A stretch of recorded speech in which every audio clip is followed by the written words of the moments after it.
TPE Network. Fun yet informative podcasts. Hello and welcome to Mouse House Plus, episode 14, brought to you by TPEnetwork.com. I'm Hank. And I'm John. And we're your hosts, covering every episode of The Falcon and the Winter Soldier. John, are you ready to get into this one? I mean, this episode should be called The Falcon and the Winter Soldier and the Zemo. And the Sharon Carter. Oh, no, I can see. I just want to watch. Can I watch a show of just those three, the first three, because that's pretty good. It's like Zemo walking off, just doing things. Stop doing that stuff. Anyway, go ahead.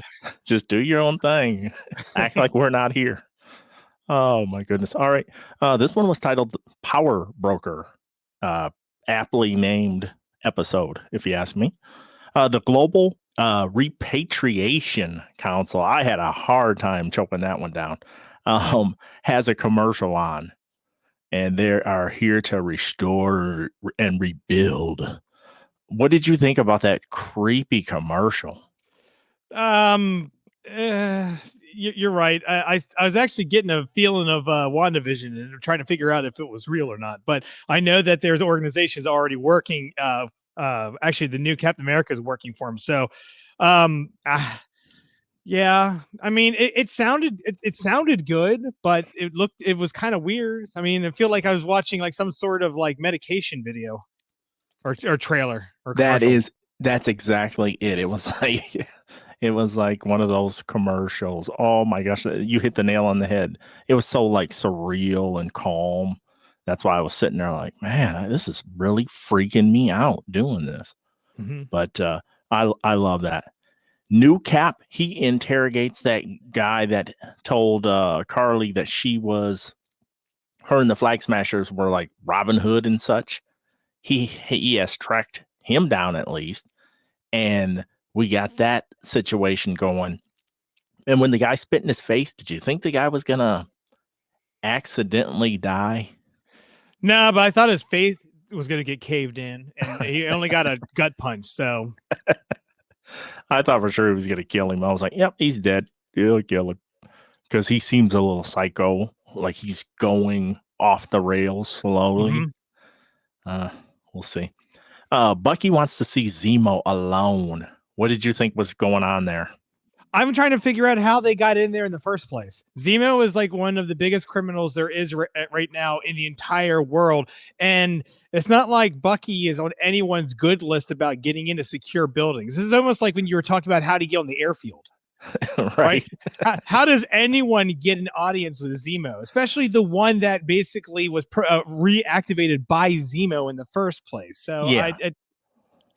I mean, I feel that they would have gotten in there with like a whole military if they were going to be like just a witness to make sure nothing happened. As soon as Zemo started doing the code, just shoot Zemo. Almost like if we have a list of who not to let in, he should have been at the very, very top of that list. Absolutely. All right. So next we have Sam and Bucky arguing over breaking Zemo out. And I thought that was so freaking funny. If he was like, could I just give you a hypothetical on how this could go or whatever? What if somebody did this? Felony. What did you think about that scene?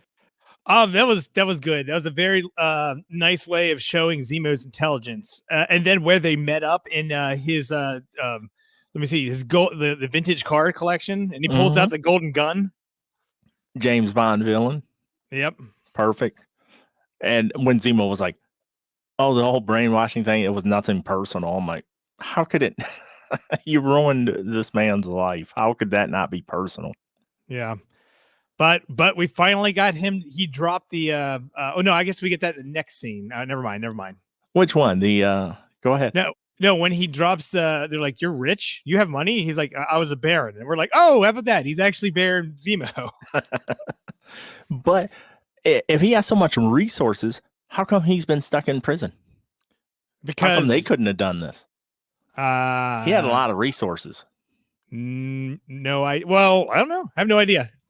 Maybe Right. it was personal and he wanted to do it himself. Was it believable how the note worked, where it was like, this guy's going to kill you? The note Bucky dropped on that prisoner, not if you kill him first. Did you believe that would work? I mean, maybe if that was the kind of like, I mean, you have Zemo in this type of prison. I can only imagine the other people that are in there. So Right. yeah, but it was pretty good. And Zemo, when he was going through the car, when you were talking about, he saw his trademark purple mask. Did you freak out when you saw that mask? Yeah, that was nice. But I'm sitting there, I'm thinking like, okay, so he's going through all these different cars. He's picking things out of it. So was this like something that was a family heirloom and that's why he has it? Or was it something that he stashed in there already? So I'm kind of curious if he's going to give us any backstory on it. And then how long has he had this collection just sitting there? How long has he been in prison? Well, we know that there's definitely 5 years in there. I think it's about 10, maybe pushing 10 years. Really? That long? Okay. Well, I mean, think about it. Civil War happened, and what all happened in between Civil War and well, maybe Sure. not that long. Well, probably a few years. What they were on the run for 2 years at least, right? Yeah, so like, Okay, and so maybe 7, 8. Yeah, yep. That ain't bad. Yeah, you were close. So I absolutely loved the long jacket too. I thought that was a good touch, and then the mask. What did he have in that book? Did you notice that? I couldn't tell what that was.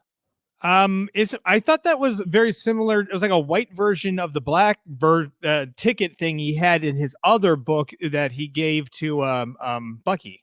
Okay. So Okay. I mean, I don't know. Maybe he stashed it in there for a later use. Interesting. Very interesting. Okay. So Zemo's on board because he's like, I don't want another Avengers type group. Yep. I thought that was plausible because that was his whole backstory anyway. Yep. Enhanced. The last book, we also forgot to mention that was actually Steve Rogers' book that he's reusing.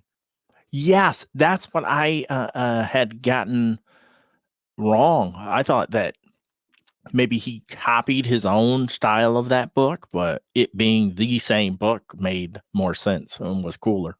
Mm-hmm. All right. What about Zemo bringing up the old man's son? You know what? He's just trying to push buttons and see how far he'll go. I mean, shoot, he even brings up Red Skull in this.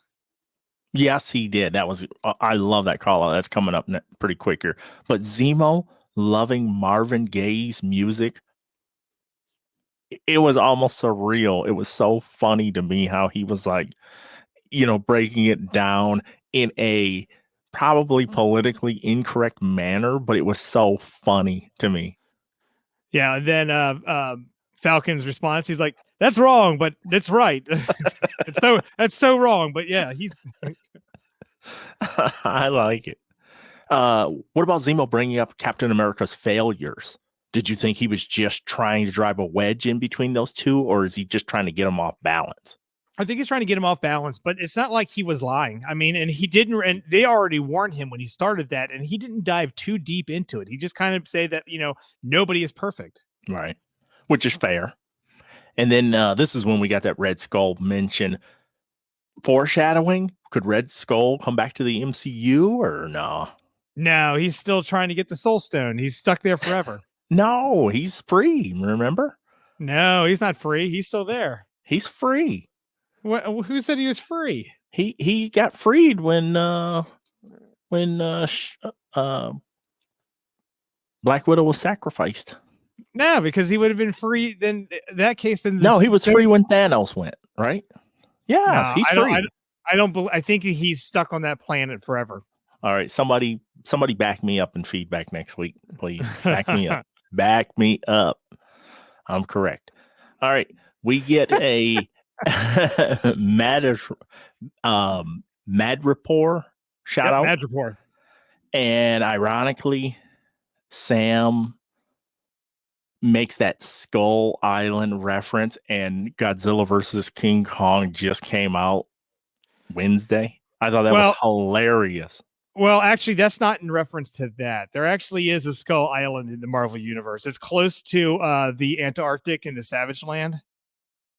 So that was a name drop of a place that actually is in the MCU. But the more important one here is they're in Madripoor, because Madripoor is like the one of the main places in the X-Men Marvel world, comic book world, where everything happens, all the connections and everything there. Wolverine basically lived there for like decades, and we get the nod to that when we see the Princess Bar. That's in the comic books. This is where whenever he was let me see, when he had the patch, he's going by the name Patch. And he was living there. That's where he was at all the time. And then the Brass Monkey, the other one, was where he came back another time. I don't remember the specifics of that one, but yeah, I mean these two bar references right there are Wolverine callouts. Okay. I guess looking at it from a television movie standpoint, it reminded me of like a John Wick film, like an area where they would have the hotel where you can do your business, but not in this particular spot or whatnot. It just seemed like a strange little area set aside. Mm-hmm. Bucky's going to need to pretend to be the Winter Soldier to get in. And then he has some angst over that. And it looked like he was kind of like, oh, I don't want to be that guy again. But hey, if you've changed, it shouldn't be that big deal, should it? Mm-hmm. So Carly goes to see a woman who I'm assuming was her mom prior to the mention later on, as the woman is passing away. And then we're going to get Sam, who just happens to look like an African rake, Conrad Mack, smiling tiger. Take it away, John. Is he a real character? Absolutely, but he looks absolutely nothing like Anthony Mackie. From what the description reads, is that let's see, he's gold colored, has a pointed face, no nose, a sharp red claws. He looks nothing like Anthony Mackie. So it's right there in the article. So yes, now this is a character in the MCU. That is phenomenal. Sorry. In the 616. My bad. Okay, in the comics and such. Oh, that is hilarious. You ironically just happen to look like him. I'm like, hey, but he called it out too, and he was like, actually, I kind of do.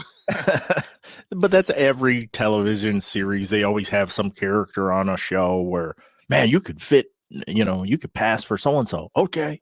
And they dress them up like them, and it's common television trope.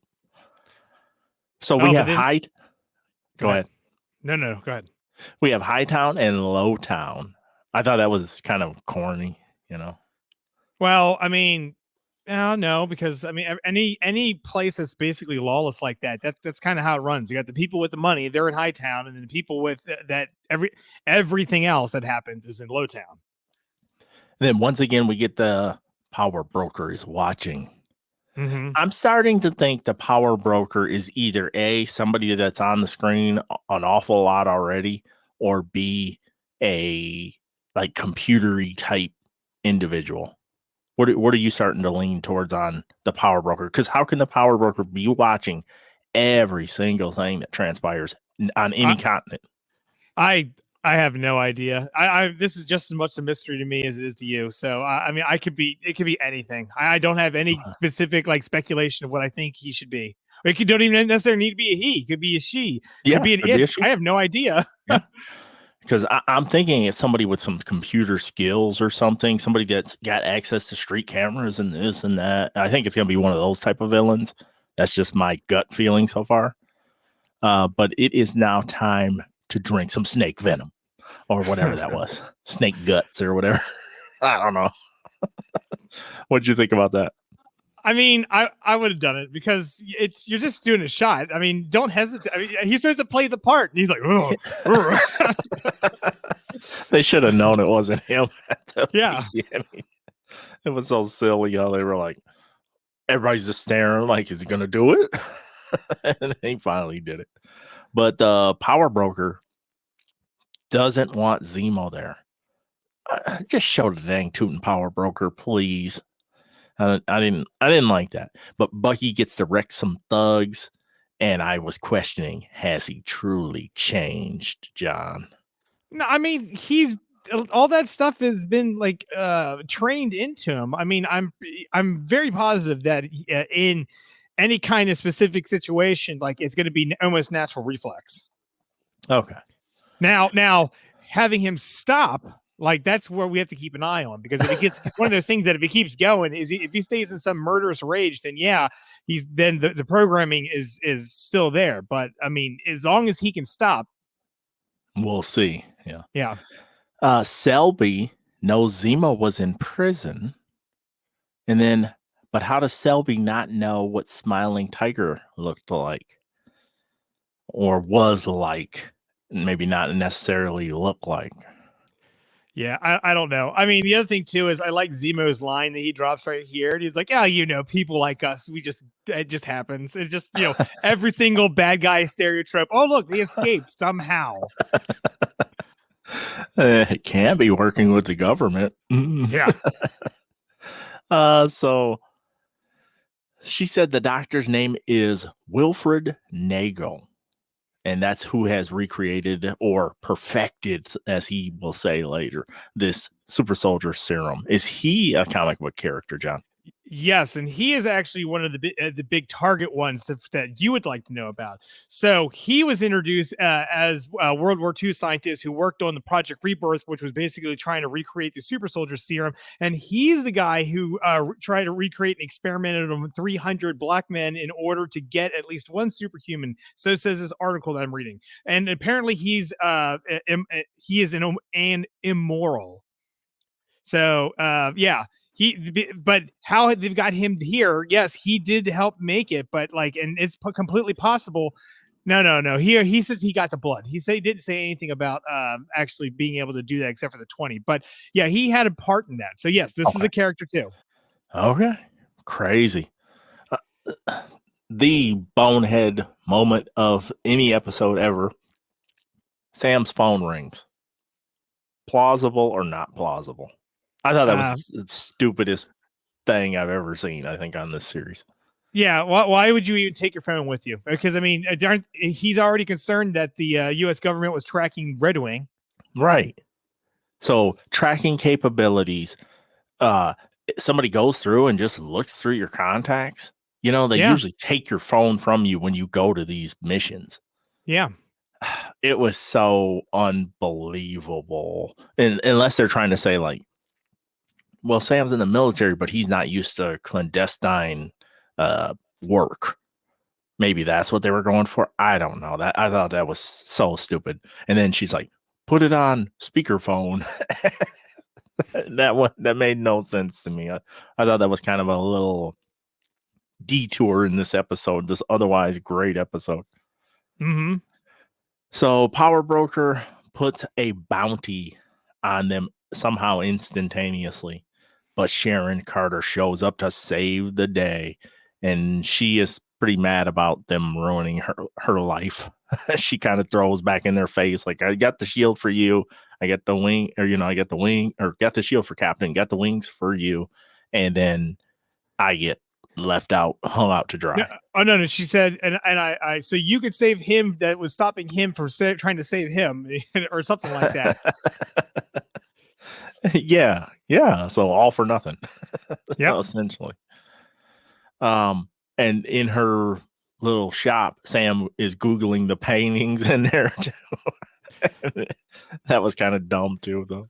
Well, this was a kind of a riff on Sam, how, Sam always had a big talk, but the downside is that he wasn't as well versed in the world as, he thought he was, where you've got like Zemo and Bucky like walking through there. And they're like, yeah, most of the stuff you see in the Louvre is just fake anyway. All the real ones are sold in underground. He's like, no. Oh my God. Those are epic. Yep. So Sharon knows about the new Captain America. Does that seem plausible too? I mean, yeah. I mean, it was broadcast all over the world. Okay. Even though he's just for America. Come on now. No, Sharon, because I mean, it's now you have a vigilante. Of course, the rest of the world wants to know about it. no, Sharon knows who Nagel is, and Sam says he'll get Sharon's name cleared if she helps them. Do you believe that? I don't know what kind of power or sway Sam thinks he has to be able to do something like that. So yeah, I don't. Nope. Not enough. All right, it is party time, and Zemo dancing. That should have been an outtake because that was hilarious. I was in my room cracking up watching that. Oh man, this underground rave was cool, man. I was like, man, I'm gonna have to. And the graphics they had, like the DJs behind that booth with the screen and all the like sparks coming out. I'm like, man, this place, yeah, they dropped some money. Woo. This place has got it going on. Yes, it does. So I was laughing my head off, and he was almost like smiling. So I'm wondering if they were having some like legit fun on the set, and they just kept it in. So on the docks, they go through a fake storage container wall, and they find the operation where Dr. Nagel is there, and he's trying to make a counter proposal. He is kind of aloof, like for being so smart and stuff. He's a strange cookie. And then as the people trying to collect the bounty show up, Sharon is just destroying them. She did a fantastic job of fighting. All right. So this is what we always wanted to see Agent May do in Agents of Shield. This is what we should the last episode. Let her do this because yes, Sharon is a monster. Oh, dude, she threw that pipe in that girl's shoulder. Oh, no, Winter Soldier threw that pipe into her. Oh, it was him. Oh, what did she do? I know she just beat the crap out of everyone with a pipe. She beat the heck out of those guys. Geez, she was stabbing people, shooting them. She was awesome. Yeah, loved it. So Nagel says the CIA got him to recreate the formula, and he was snapped.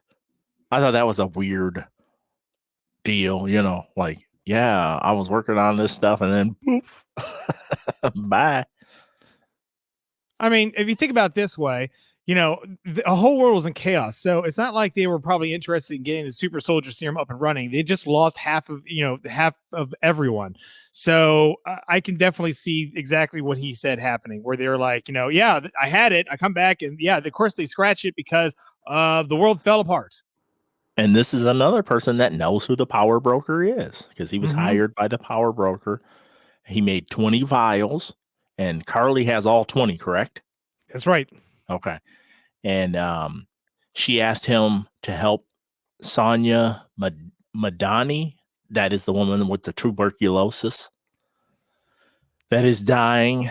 So why didn't she give it to her, I wonder? She has more. I don't know, because maybe she's given it all out. Oh, okay. Maybe she's got 20 people right now. Well, technically 19. Yeah. Sacrifice guy. Sharon is still fighting her butt off, but Zemo kills the doctor. Did he kill him just solely because of the super soldier serum recreation? He doesn't want that to happen again? Or is Zemo in fact the power broker? No, I don't think Zemo is the power broker. I don't think he is either. I thought it was just a cool little thing to bring up. No, I'm pretty sure that he's putting a stop to the super soldier serum no matter what. So he doesn't care. They got the information. This guy had to die. And right then, an RPG hits that storage unit, and then a hellacious gunfight ensues. That was pretty awesome. So Zemo dons the mask as Sam and Bucky argue. I mean, pick a better time to argue than when bullets are flying. I like how Sharon's like, I'm out, guys, shut up, I'm out. He was like, when I come out, I was gonna go this way, and you should have went the other. Not a good time to argue. Zemo finds a car, and Sharon says her prompt goodbyes, and then the Winter Soldier is not moving his seat. They're children. No, that's a callback directly from the Beatles scene in Civil War. You move your seat up? No. So who was the woman Sharon was talking to? She goes, we have a big problem, to this woman, anonymous woman. Probably her number 2, her assistant, whoever. So what's the big problem? Nego being dead? And is the bounty on her too? Or is it just on them two? Okay. So here's what I was thinking. Because the one guy is dead, and it's a possibility that she may have been recognized now and then been told that she was helping them escape. So yes, there would be a bounty on her. So I could go multiple different ways here. Okay. Carly talks about what life should have been like for her, and then she says that she wants to give the kids. Did I get that right? She wants to give them some serum, or does she want to give them the other stuff they stole? Oh, the other stuff. She wants them to have all the vaccines and all the medicine. Basically, she's trying to help, save them. Okay. I was thinking, like, is she trying to power up some little bitty kids? At first, I was thinking, like, is she trying to superpower some little, that'd be like some young Avengers? Mm-hmm. But she already knew that Nego was dead. How would she know that already? He was supposed to be in that container, and the container got blown up, and he didn't come out. Maybe. Was it like, 1 + 1 is 3? Information travels fast on this series. Yep. I guess when you only have 6 episodes, it has to. Well, it travels as fast as the writers, Yeah, that's true. That didn't even know who Mephisto was, but I'll digress. John Walker and Agent Walker and Lamar, they have an idea that Sam and Bucky broke Zemo out. And I was like, oh, these guys are super detectives. But they're like, we'll just keep it under our lids. I was like, yeah, if you guys die, then guess what? Hopefully the government never finds out that all this happened on their watch. Mm-hmm. Well, we'll find out. Nego was talking about Isaiah as the test subject, but you already said that earlier, so we'll skip over that. And then Sam says that he should have destroyed the shield instead of giving it back. What did you think about that? Nice try. Yeah. You can't destroy that. Yeah. If Thor's hammer isn't going to do anything to it, then it's it doesn't matter. There's nothing that was going to happen. So yeah. A little bit of foreshadowing here when Bucky says, I'll take that shield from Walker myself. Yep. He's going to rip his arm off with it. Oh, here's the shield. We'll get that arm out of there here. And then Zemo wants to come face to face with Carly. Why would he want to come face to face with her? Oh, enhanced again. Yep. His weirdo enhancement obsession. I don't know. But you know what? This whole little group, the 3 of them are totally working for me, man. One of them is arguing with the other one. The other one's bad, and they had to try to keep him in line. But all the stuff he does keeps saving their lives. I mean, I love this chemistry.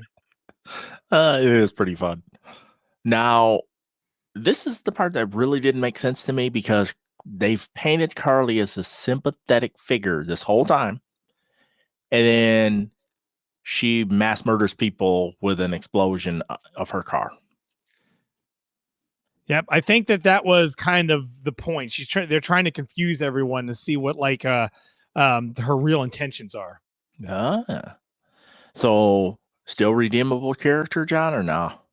At this point, no. Ask me next episode. Oh, okay. After they reveal everything. No, I'm just kidding. Yeah. Zemo talks about Sokovia. He just won't let that Sokovia go, will he? No, I like he's walking. He goes, do you guys even go to the memorial? No, of course not. I mean, but why would Bucky go? He wasn't part of that. No, he wasn't even there. Yeah. Was Falcon even there? Trying to think. No, I don't think he was there either. Yeah. Yeah, no, he wasn't, because when they put that team together at the end. Yeah. Then he showed up. Okay, that was a throwaway line right there. Yeah, that's a real throwaway line. Bucky finds something on the ground, and then he finds another one on the kind of on the wall. Did you know what those were before the reveal? Don't say the reveal. Did you know what they were first? Absolutely. As soon as he picked up the first one, I knew exactly what it was. Okay, But all right. here's my thing. I was waiting for them to just go wink right to his arm because it's like the vibranium like tracks each other. That's what I was waiting for. Nice. So it is someone from the Dora Milaje. She wants Zemo turned over. Oh, wait. Let's back this up for a second. Are we not going to just discuss what they're called? What are they called, Hank? I got the name right in front of me. Let's see if you know it. It's the Dora Milaje or Dora Milaje or however you say it. The Kaimoyo beads. Oh, the beads. I thought you were talking about the people. Oh, no. Yeah. The bald-headed security people. How do you say the bald-headed security people? Is it Dora Milaje? Dora. Yeah, I would say that. Yes, I would say that. Spelt kind of wonky. And I haven't seen one of the movies with them in a long time. So I was like, security guard person. Bald-headed security guard person. So that makes sense, though, that they would want Zemo. Because he's still got stuff to pay for, correct? Yep. Well, any final thoughts before we get into our rating? No, we've covered a lot. I was very happy with this episode. So let's just get in this rating. Okay. You want to go first or you want me to go first? No, I'll go first. I'm gonna give this a 9. It's good. It has to be absolutely jaw dropping for a 10, but this was real close to it. I had a great time watching this, and it was like the buddy is like good cop, bad cop, evil cop, and then with all the crazy action, Sharon just like going on like a murder spree. I mean, it was I loved every moment of this episode, this whole episode. I did too. There was just a few just goofy little segments in there. I also am giving it a 9. I loved it. Had a lot of fun, tons of action. They're not striking the right balance of everybody just yet, in my opinion. Mm-hmm. The Agent Walker and Battlestar, they barely were on. You know, they got to strike just the right balance of everybody, I think, for this to be a 10. And I think we're going to get that, but not yet. We had one piece of feedback. Somebody is on the ball. Okay. This one is from Elizabeth. Hi, Hank and John. I Googled the book Zemo Opened on the Plane. It sounds like it's about the pros and cons of romance. Is this a reference to Zemo losing his family or Sam and Bucky's relationship? It is too hard to believe Sam would forget to silence his phone. Thanks, Elizabeth. Elizabeth, 100%. Sam's phone ringing is the dumbest portion of the whole episode. Makes no sense. Not feasible. Not plausible. Good call out. But John, what about the book? You know what? I didn't even think about going back. You know, I was more important with trying to search the number of the container, and I didn't find anything. I mean, yeah, there's an Earth that is that number, but it wasn't anything that stood out to me. So, no, I have no idea. That's good. That's a good call out. Yeah, she next leveled us right there. She one-upped us. Yep. Achievement unlocked. Great job. That was excellent, Elizabeth. So thank you for sending that in, and please keep sending them in. John and I had to record the day of the airing of the episode, being it's a holiday weekend, and we just needed to hurry up and get recorded. So that is why Elizabeth's message will be the only one we have this time around. But next week we'll get back to our regular schedule on Sunday mornings. John, anything else before we wrap her on up? Yeah. If I send you a website, can you actually play the audio off of it? I don't know if it'll play through, to be honest with you. Let's say here, I sent you a link. Go ahead and put in. I'll give you the word, and let's see if it will tell us how it sounds. Let's see. But there. Then go ahead and paste that in there. Dora the Explorer. That's what I was gonna say. This is making for great radio. Did you hear it? No, I didn't. See, it'll only play for me. Okay, did it sound like how you were saying it? No, it's horrible. It says it's so robotic. It's Dora Milaje instead of Dora Milaje or Dora Milaje, whichever way it's pronounced. I don't know. Somebody will correct me. Mel will correct me on this. Hey, I got one other thing to say. Hold on. Say it. Blah, blah, blah, blah. Let's see. As Thanos has obtained the stone, Red Skull's curse was broken, and he was free to leave Vormir and pursue his own goals once more. Hold on. All right. Hold on.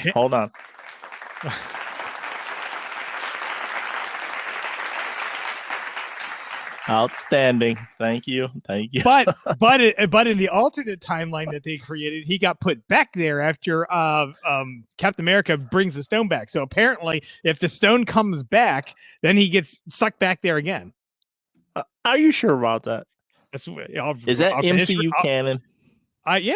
Let me see. Red Skull witnesses Black Widow sacrifice herself to obtain the stone for Hawkeye, only for Captain America to return it following the successful mission, which trapped that version of the Red Skull on Vormir. So essentially, for the old Red Skull, game over. Well, in that universe, but in the current one, you're right. Maybe he could show up. Although, if he's like some kind of wraith or phantom, why would you want to come back to Earth if you can travel through space? Yeah, true. Unfinished business. All right. Well, I think that's going to do it for this episode of Mouse House Plus. For all the shows we do at tpenetwork.com, head to tpenetwork.com/subscribe. For John, I'm Hank. Until the next time, I think we're signing off, right? Yep. Bye, everybody. TPE Network. There ain't nothing else like it.